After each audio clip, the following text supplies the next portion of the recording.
የዓለማችን ቁጥር 2 ሀብታም ሀገር የሆነችው ቻይና በአነስተኛ ካርቶን ወይም ከረጢት መሳይ ዕቃ እየተሸጠ ያለው ነገር ብዙዎችን አስገርሟል።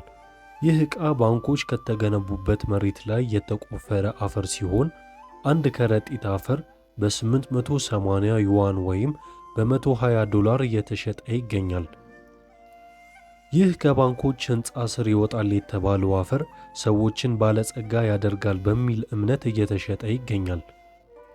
በርካታ ቻይናውያን አፈሩን እየገዙት የሚገኙ ሲሆን አፈሩ በንግዳቸው በሥራቸው እንዲሳካላቸው ባለጸጋም እንደሚያደርጋቸው በማመን እየሸመቱት ይገኛሉ። አፈሩን በኦንላይን የመገበያያ ዘዴ ለሽያጭ እየቀረበ ሲሆን የአፈሩ ተፈላጊነት መጨመሩን ተከትሎ እስከ 1000 ዩዋን ደርሷል።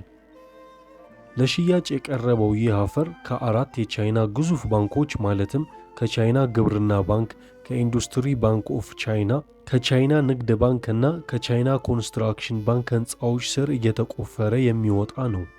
የሀብትን መጠን ይጨምራል የተባለው ይህ አፈር ከንግድና ኢንቨስትመንት ጋር ያሉ መጥፎ ነገሮችን ያስወግዳል ተብሎ ይታመንበታል።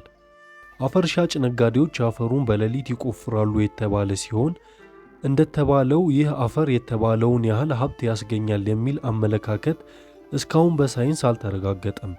ይሁንና ይህ ተአምረኛ የተባለው አፈር በርካታ ቻይናውያን ለሥራ ስኬት ያስገኛል በማለት ገንዘባችንን በእጥፍ ይጨምራልን በማለት እየሸመቱት ይገኛሉ።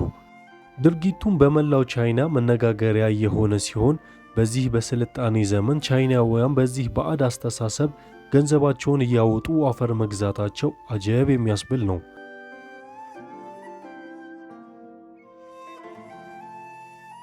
ውድ ቤተሰቦቻችን ይህን አግራሞት የሚፈጥር የቻይናውያን ተግባር አጠናክረን ወደ እናንተ አቅርበናል። በቀጣይም ሌሎች መረጃዎችን አሰናርተን የምናቀርብ ሲሆን ለቻናላችን አዲስ የሆናችሁ ሰብስክራይብ በማድረግ ቤተሰብ ይሁኑ እንላለን። ቸር ቆዩ።